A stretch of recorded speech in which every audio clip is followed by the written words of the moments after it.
بیت المقدس کیوں بلایا گیا؟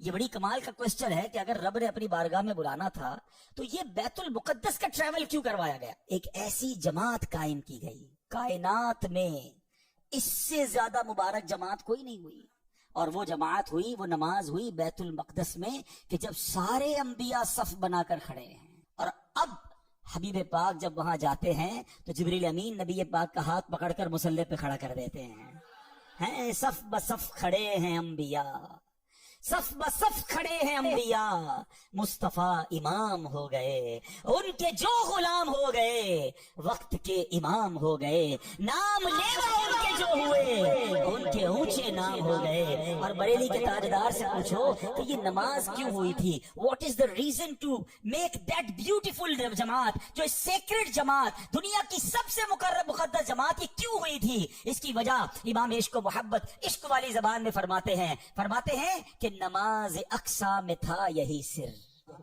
عیاں ہو مانائے اول آخر۔ کہتے جو اقصا میں جماعت ہوئی تھی نا، اس میں ایک راز تھا، اور وہ راز یہ تھا کہ پتہ چل جائے کہ اول کون ہے، آخر کون ہے، افضل کون ہے، مفضول کون ہے، آقا کون ہے اور اس کے پیچھے کون ہے۔ سبحان اللہ، کہتے نماز اقصا میں تھا یہی سر، عیاں ہو مانائے اول آخر، ہے دست بستہ پیچھے حاضر، جو سلطنت آگے کر گئے تھے، جو پہلے سلطنت انبیاء کر گئے، وہ سارے ہاتھ باندھ کر پیچھے کھڑے ہیں۔ سب کو بتا دیا گیا کہ رب کا حبیب کون ہے، سب کا آقا کون ہے۔ گویا یہ منظر اس وقت ظاہر ہو گیا کہ خلق سے اولیاء، اولیاء سے رسول، اور رسولوں سے اعلیٰ، اور رسولوں سے اعلیٰ۔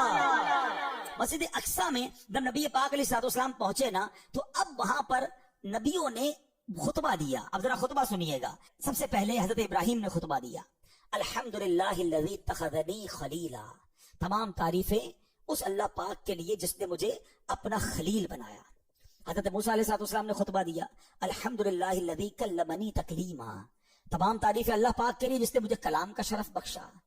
تیسرا خطبہ دیا حضرت داؤد علیہ السلام نے، آپ نے کہا الحمدللہ الذی خولنی ملکا، تمام تعریف اس اللہ پاک کے لیے جس نے مجھے سلطنت عطا فرمائی۔ تمام انبیاء آتے رہے، خطبہ دیتے رہے۔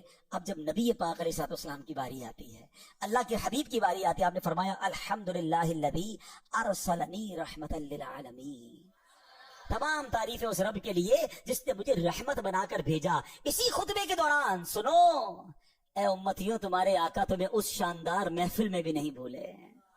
ٹرائی ٹو انڈرسٹینڈ کس کوالٹی کی وہ محفل ہوگی۔ کائنات کے سارے بہترین، سب سے بہترین افراد جمع ہیں، اللہ کے حبیب خطبہ دے رہے ہیں، اور آڈینس کون ہے؟ انبیاء ہیں۔ سب اپنی اپنی بات کر گئے نا۔ سنو نبی پاک نے آگے کیا فرمایا۔ اللہ کے نبی کہتے تمام تعریفیں اس اللہ پاک کے لیے جس نے میری امت کو بہترین امت بنایا، جو لوگوں کے لیے نکالی گئی۔ تمام تعریفیں اس اللہ پاک کے لیے ہیں جس نے میری امت کو سب سے افضل بنایا۔ تمام تعریفیں اس اللہ پاک کے لیے ہیں جس نے میری امت کو اول بھی بنایا۔ اول کیوں؟ کہ ساری امتوں میں سب سے پہلے جنت میں نبی پاک کی امت جائے گی، اور میری امت کو آخر بھی بنایا کہ یہ امت دنیا میں آنے کے اعتبار سے سب سے آخری امت ہے۔ اللہ اللہ، ایسی محفل تھی، اور آقا ذکر کس کا کر رہے ہیں؟ پہلے سوچو، ذکر کرنے والا کون ہے، سننے والا کون ہے، اور ذکر کس کا ہو رہا ہے؟ پھر ہم کیوں نہ کہیں کہ میری خوش قسمتی میں تیرا امتی، تو کجا من کجا۔ کیسا روحانی تعلق ہے، ہم میں سے تو کوئی اس وقت پیدا بھی نہیں ہوا تھا، کروڑوں اربوں امتی نے بعد میں آنا تھا۔ آقا معراج کی رات بھی اپنی گناہگار امت کو یاد رکھے ہوئے ہیں۔ ارے بتاؤ، جو دنیا میں امت نہیں آئی اس کا پہلے خیال رکھ سکتا ہے تو خود پروا پردہ فرما جائیں تو بعد میں آنے والی امت کا خیال کیوں نہیں رکھ سکتا ہے؟ وہ آج بھی مدد فرماتے ہیں، وہ آج بھی نگاہ فرماتے ہیں، وہ آج بھی امت کا خیال رکھتے ہیں، اور سنو انشاءاللہ بروز قیامت بھی ہماری شفاعت فرمائیں گے۔